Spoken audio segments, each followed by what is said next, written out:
நம்ம எல்லாரோட லைஃப்லையும் ஒரு பேரை கேட்டால் நம்மள அறியாமல் நம்ம பல்ல கடிப்போம், நம்மளுக்குள்ள ஒரு கோவம் உண்டாகும். அந்த பேரை கேட்டாலே நம்ம உடம்பெல்லாம் ரொம்ப டைட் ஆகும், நம்மளுக்கு ஏதோ பண்ணும். நம்ம லைஃப்பில் யாரோ ஒருத்தர் பண்ண ஒரு விஷயம் நம்மளை அவங்க ஃபேராக ட்ரீட் பண்ணலை அப்படின்னு நம்மளுக்கு தோன்ற விஷயம் அவங்க லைஃப்பில் இனிமேல் இருக்க மாட்டாங்க. அவங்க லைஃப் விட்டு எப்போயோ போயிருப்பாங்க. அவங்க பண்ண விஷயத்தால் ஒன்று நீங்கள் அவங்கள விட்டு வெளில வந்திருப்பீங்க, அவங்க உங்களை விட்டு விலகி போயிருப்பாங்க. ஆனால் ப்ராப்ளமே அவங்க பண்ண விஷயம், அவங்க பேசின வார்த்தைகள் எல்லாமே உங்களுக்கு இன்னும் அப்படியே ஞாபகம் இருக்குது. ஏதோ ஒரு காரணத்தால் அவங்க பண்ண விஷயம் உங்களை பாதிச்சிருக்கு. உங்களை நைட்டு தூங்க விடாமல் இருக்க ஒரு விஷயம் என்னென்னா, அவங்க பண்ண விஷயமோ இல்லை, அதை நீங்கள் என்ன ஞாபகம் வச்சுருக்குது, அதை நீங்கள் திருப்பி உங்கள் மைண்டில் ரிப்ளே பண்ணுறதும் தான். நீங்கள் உங்கள் டயத்தை யூஸ் பண்ணி அவங்கள நினச்சி திருப்பி அவங்க பண்ணது தப்பு, அவங்க பேசின வார்த்தைகள் எல்லாம் திரும்பி நினச்சிக்கிட்டு இருக்கும்போது அவங்களோட லைஃப்பை சந்தோஷமாக எங்கேயோ வாழ்ந்துகிட்டு இருக்காங்க. அவங்க உங்களை பற்றி நினைக்கவே இல்லை, அவங்க மைண்டில் நீங்கள் இல்லவே இல்லை. ஆனால் நீங்கள் அவன் எப்படி நம்மளை அப்படி பேசிக்கலாம், அவன் அப்படி பேசும்போது நான் இந்த வார்த்தைகளை அவன்கிட்ட சொல்லியிருக்கணும், நான் அதை சொல்லாமல் விட்டுட்டேன் அப்படின்னு நீங்கள் நினைக்க கொஞ்சமாக உங்கள் மைண்டை அந்த உங்ககிட்ட பேசின ஒருத்தர் கஷ்டப்படுற மாதிரி இமேஜின் பண்ணும். அவன் பண்ண தப்புக்கு அவன் தண்டனை அனுபவிப்பான் அப்படின்னு சொல்லும். இதெல்லாம் நடக்கும்போது என்ன தெரியுமா நடக்குது, நம்ம மைண்டுக்குள்ள நம்மளுக்குள்ள கிரட்ஜை உண்டாக்கிறோம். ப்ராப்ளம் என்னன்னா, அந்த கிரட்ஜு அவங்கள போய் அஃபெக்ட் பண்ணுதோ இல்லையோ, அது முதல்ல உங்களை அஃபெக்ட் பண்ணுது. உங்களே அறியாம நீங்க பாய்சனை கொஞ்சமா குடிக்க ஆரம்பிக்கிறீங்க. நீங்க ஜென்ரேட் பண்ண பாய்சன். இதை சொல்லணும்னா, ரெசன்மெண்ட், கோவம் எப்படி ஒர்க் ஆகுது நான் சொல்றேன். நம்மள என்ன நினைச்சுக்கிறோம்னா, கோவப்படும்போது ஒருத்தர் மேல இந்த கோவம் வந்து நம்மள்ட்ட இருந்து வெளியே போய் இன்னொருத்தவங்களை அஃபெக்ட் பண்ணுது அப்படின்னு நம்ம நினைச்சுக்கிறோம். ஆனா அது இப்படி கிடையாது. அவங்களுக்கும் நம்மளுக்கும் இருக்கிற கேப் ஒரு சின்ன துணி மாதிரி தான். நம்ம ஜென்ரேட் பண்ற கோவம் எவ்வளவு தூரம் டிராவல் பண்ணி அவங்களை போய் அஃபெக்ட் பண்ணணும்லாம் எனக்கு தெரியாது. ஆனா அது உங்களை கண்டிப்பாக அஃபெக்ட் பண்ணும். கண்ணை மூடி ஒருத்தர் மேலே நீங்கள் உங்கள் கோமா இருக்க மாதிரி இமேஜின் பண்ணுங்க. முதல்ல உங்கள் பாடி டைட் ஆகும், உங்கள் கண்ணை டைட்டாக இழுத்து மூடுவீங்க, உங்கள் பல் லைட்டாக கடிக்கிற மாதிரி. ஏன் உங்கள் பாடி நம்ம ஜென்ரேட் பண்ணுற நெகட்டிவ் இமோஷனுக்கு ஃபியூ செகண்ட்ஸில் ரியாக்ட் பண்ண ஆரம்பிச்சிடும். அங்கே தான் ப்ராப்ளமே வருது. இது இன்னும் கிளியராக சொல்லணும்னா, நம்ம எதை நம்மள்ட்டேருந்து வெளில விழுறோமோ அது முதல்ல நம்ம மேலே தான் வந்து விழும். யானை தம்மையிலே விளையாடும் போது தன்னை மேலே தும்பிக்கையால் மண்ணை தூக்கி போட்டுக்கும்ல, தலையிலே தானே மண்ணி கொட்டிக்கிறார். அந்த கதை தான் கோவம்.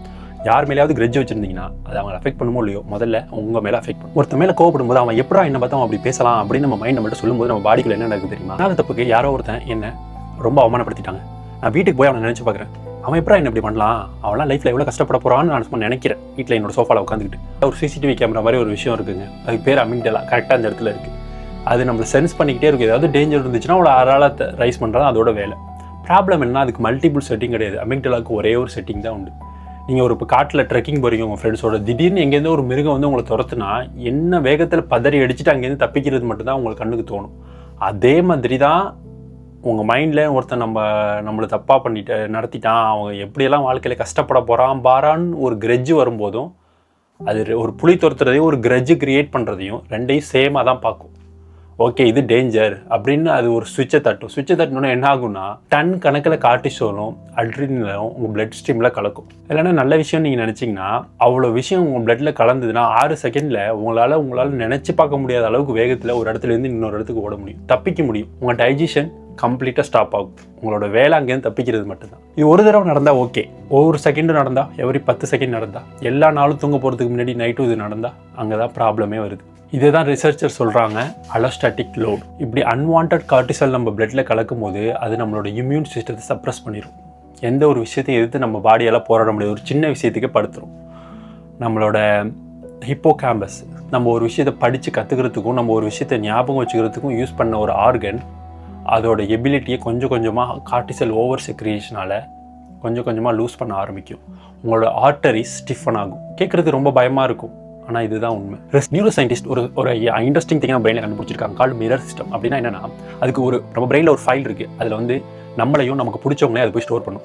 இப்போ நம்மளோட பிடிச்சவங்க ஒரு விஷயத்தை கஷ்டப்படுறதை நம்ம பார்த்தோம்னா நம்ம பிரெயின் பாடி எப்படி ரியாக்ட் பண்ணணும்னா, நம்மளே அங்கே நீலாக கஷ்டப்படுற மாதிரி தான் அதை இமேஜின் பண்ணி அது வந்து கஷ்டப்படும். அது நம்ம கஷ்டப்படும் போது நம்மளுக்கு என்னென்ன ஹார்மோன் ரிலீஸ் பண்ணணுமோ, தூரத்துலேருந்து ஒரு ஃபோனில் சொன்னால் போதும், நம்ம அப்பா அம்மா ஏதோ ஒரு கஷ்டப்படுறாங்கன்னு சொன்னது கேட்டிங்கனாலே நம்ம அந்த இடத்துலேருந்து கஷ்டப்படுற மாதிரி நம்ம பாடி ரியாக்ட் பண்ண ஆரம்பிச்சிடும். இப்போ அதையே ஃப்ளிப் பண்ணுங்க கொஞ்சம். இப்போ நம்மளோட ரொம்ப பிடிச்சவங்க நம்ம லைஃப்பில் நம்மளை புரிஞ்சிக்காம ஒரு பண்ண தப்பான விஷயத்தால் அவங்க பண்ண தப்புக்கு அவங்க தண்டனை அனுபவிப்பாங்க நம்ம நினச்சோம்னா, இங்கே என்ன நடக்குதுன்னா, நம்மளே நமக்கு தண்டனை கொடுத்துக்கிறோம். ஏன்னா பிரெயினுக்கு பிரித்து பார்க்க தெரியாது நம்மளோட பிடிச்சவங்களே நம்ம எப்பெல்லாம் அவங்க மேலே கோவத்தில் இருக்கோமோ, அவங்கள பற்றி தப்பான இப்படிலாம் பண்ணிட்டாங்க நம்ம நினைக்கிறோமோ, அப்பெல்லாம் எப்படின்னா ஒரு பாட்டிலில் விஷத்தை கிரியேட் பண்ணி அந்த விஷத்தை வேற யாருக்கும் கொடுக்குறதா நினச்சிக்கிட்டு நம்மளே நம்மளை குடிச்சிக்கிறோம். எப்பெல்லாம் உங்களுக்கு எப்பயோ நடந்த விஷயத்து மேலே நினச்சி கோவம் வருதோ, உங்களுக்கு உங்கள் லைஃப்பில் பிடிச்சவங்களா இருந்தால் அது அவங்கள அஃபெக்ட் பண்ணுதோ இல்லையோ, உங்களை கண்டிப்பாக அஃபெக்ட் பண்ணும். உங்களை தான் ஃபர்ஸ்ட் அஃபெக்ட் பண்ணும். உபநிஷத்தில் ஒரு 3 வேர்டு இருக்குது, கால் தத்வமசி.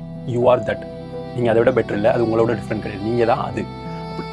சிம்பிளாக சொல்லணும்னா, ஒரு கிளாஸில் தண்ணி எடுத்துக்கோங்க, இன்னொரு கப்பில் தண்ணி எடுத்துக்கோங்க. இதோட டிஃப்ரெண்ட் ப்ராடக்ட் தான். இது கிளாஸு, இது கப்பு. ஆனால் உள்ளே இருக்க தண்ணி ஒன்று தானே. அதே மாதிரி தான் நம்மளோட ஹியூமன் சோலும்.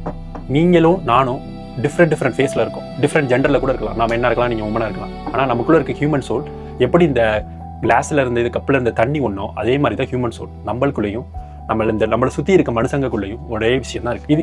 இந்த ஒரே ஃபிலாசபி தான் எல்லா ப்ராப்ளத்தையும் சால்வ் பண்ணும். உங்களுக்கு கோவம் வரும்போது, ஒருத்தங்க மேலே பொறாம வரும்போது என்ன தெரியுமா நடக்குது? உங்களோட அவேர்னஸும் கண்ணு வழியாக பார்த்துட்டு இருக்க அவேர்னஸும் அவங்களோட அவேர்னஸும் ஒன்று தான். உங்களை சுற்றி இருக்கவங்களோட அவேர்னஸ் எல்லாமே ஒன்று தான். இப்போ நான் ஒருத்தங்க மேலே கோவப்படுறேன், ஒருத்தங்க மேலே கிரட்ஜ் வச்சிருக்கேன்னா என்ன அர்த்தம்?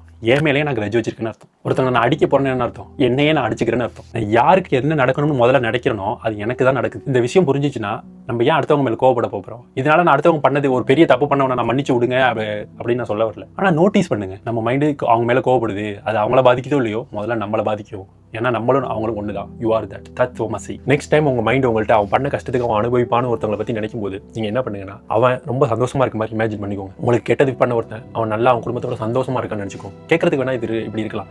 ஆனால் இப்படி பண்ணுறது மூலமாக ரொம்ப நாளாக உங்களுக்குள்ள ஸ்டோராக இருக்க கிரட்ஜ் ட்ராமாலேருந்து நீங்கள் ஈஸியாக வெளில வரலாம். ஏன்னா நீங்கள் கிரியேட் பண்ண கிரட்ஜ் உங்களை தான் பாதிக்கிறதே தவிர அது எந்த விதத்திலையும் உங்களுக்கு தப்பு பண்ணவனை பாதிக்கல. அவனோட வாழ்க்கையை நிம்மதியாக வாழ்ந்துகிட்டு இருக்கான். நீங்கள் தான் ஏதோ ஒரு விஷயத்தை பண்ணிட்டு இருக்கும்போது நடுவில் சம்மந்தமே இல்லாமல் ஒருத்தனை பற்றி திங்க் பண்ணி உங்களோட லைஃப்பை வேஸ்ட் பண்ணிட்டு இருக்கீங்க. கிரட்ஜ் எக்காரணத்தை கொண்டும் அடுத்தவங்களுக்கு எந்த பாதிப்பும் கொடுக்காது, உங்களுக்கு தான் கொடுக்கும். அதுலேருந்து வெளில வரங்க ஒரே விஷயம் தான். ஒருத்தவரை பற்றி திரும்ப உங்கள் மைண்ட் நினைக்குது, திரும்ப நினைக்குதுன்னு உங்களுக்கு தோணுச்சுன்னா அதை நோட்டீஸ் பண்ணுங்க. அந்த மொமெண்ட் நீங்கள் நோட்டீஸ் பண்ணும்போதே அதுதான் உங்களோட இன்ஃபெக்ஷனுக்கு ஆன்டி வைரஸ் மாதிரி. உங்கள் மைண்டுக்கு நீங்கள் எப்பப்பெல்லாம் ஒரு விஷயத்தை பண்ணுதுன்னு நீங்கள் திரும்ப இது பண்ணிட்டு இருக்கே அப்படின்னு நீங்கள் யோசிச்சிங்கனாலே அது அந்த லூப் அங்கேயே பிரேக் ஆகிடும். ஸோ யார் மேலேயும் கிளட்ஜில் வச்சுக்கோதீங்க. இந்த வீடியோ பார்த்ததுக்கு ரொம்ப நன்றி. அஸ் அ ஹியூமனாக ஒருத்தர் சப்போர்ட் பண்ணுவோம், ஒருத்தர் எஜுகேட் பண்ணிப்போம். Be happy. Please subscribe and support. I'll see you in your next video. கண்டிப்பாக மீட் பண்ணுவோம்.